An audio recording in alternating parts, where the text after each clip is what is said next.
Hey popcorn junkies, it's Comic-Con weekend and I need an escape from the world of politics. I mean, I know nothing really is devoid of political hues, but I just want to escape into the imaginary. I want to escape into cinema.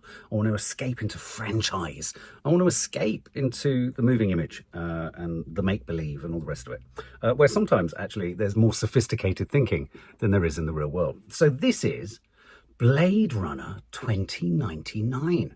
A new series. Is it coming to HBO Max or Prime? I think it's Prime. And what makes this particularly compelling is Blade Runner. Of course, the original film, sensational, Ridley Scott, a moment, a sort of epochal moment where sci-fi was redefined as complex, sophisticated, existential. Rutger Hauer's performance as the replicant with his monologue and the doves and the life and all the rest of it. It was brilliant. It was beautiful. It was thought-provoking. It was, I would argue, Blade Runner, the original film, was European in its expansiveness and its longueurs and its time, the time it took, not just to tell story or build character, but also to build atmosphere and a sense of universe and a sense of believability. There was space, literally in space, and that was brilliant. Now, Blade Runner 2049, directed by Denis Villeneuve, who is obviously about to release his third Dune film, a lot to like, a huge amount of, well, similarities really. It was kind of languorous, it was contemplative, it moved at its own pace, it lacked the same, I don't know what, grist as the original, but it wasn't a bad kind of bedfellow, if you like, for the original film. It stood the test of time, and I understand I haven't had time to watch it a second time, but I understand on a second viewing it lands even more strongly. Well, more often than not, TV or streaming spin-offs, as the Marvel Cinematic Universe has discovered, as Star Wars has discovered, is that sometimes that transition, I mean, a lot of people didn't like the Alien, was it Alien, not Alien Romulus, Alien Earth that went over to Disney. I quite liked it. I mean, there was a lot not to like, but there was enough in it to kind of deliver for me. And of course, that was another Ridley Scott spin-off. Well, this is the same thing. Can you take the world of Blade Runner?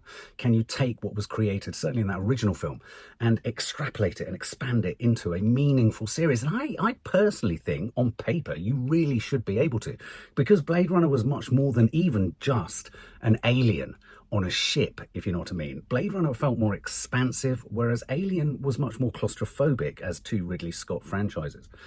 So when I then read that this series was coming, I thought, this could be interesting. It really depends on the trailer. How is the trailer going to land? It also depends on casting, and I think it's a stroke of casting genius. Let's not forget, it's all based on the book, Do Androids Dream of Electric Sheep? It stars, this is amazing, it stars Hunter, is it Hunter Schaffer or Hunter Schafer? From Euphoria. And they have also appeared in a number of other sort of horror films. I forget the one that I did a review of, where they were sort of curiously caught in a cabin in the wood type sort of situation. So, Hunter Schafer, a huge asset, because I think they're a really powerful performer. This has also got Michelle Yeoh in there. Everything Everywhere All at Once, all the rest of it. So just on a casting front, the thing I love most, though, about Blade Runner is the cinematography, is the scene setting, the production design, the lighting, the sense of place, practical effects, the immersive experience of location and planet and culture even, and technology. There's a sort of it's that battered realism that Star Wars took to a much larger audience. So without further ado, let's check out the trailer, the teaser for Blade Runner 2099.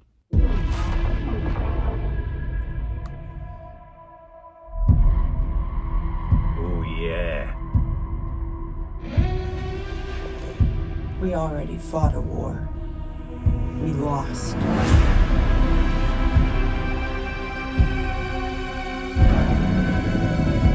Good sound design. Replicants.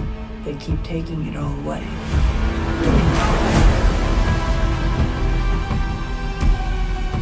How much longer? Until we have nothing.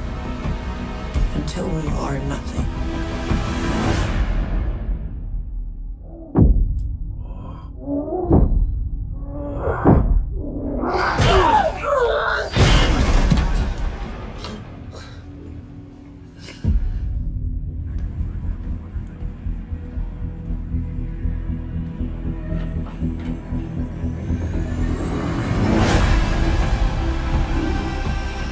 The old world forever fights to come back.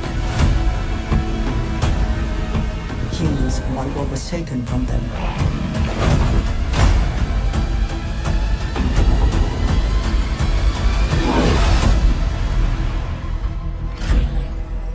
Ah, But it's our time now.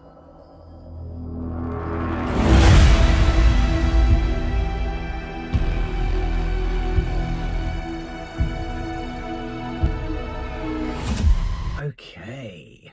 Lots to like there. I love the colour palette, the setting sun, the silhouettes, the roaming lights. It's such a great sort of the first film and Blade Runner 2049 as well. You know, that the lights that aren't static, they're moving, they're roaming.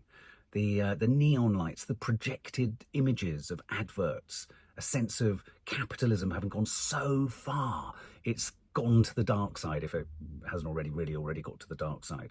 Hunter Schafer looks fantastic, really belongs in the landscape. Their face is replicantish.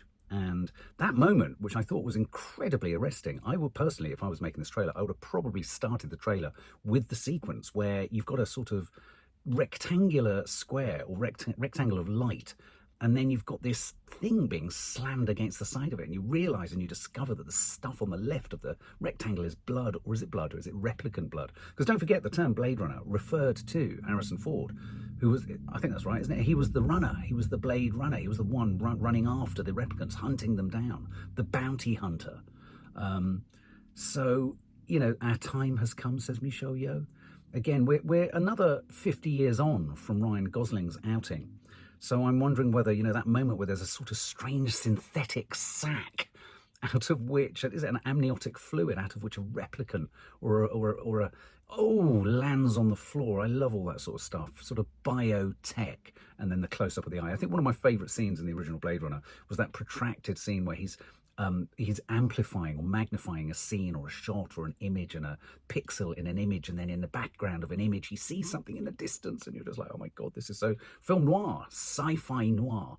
I like that. I'm going to definitely be watching it.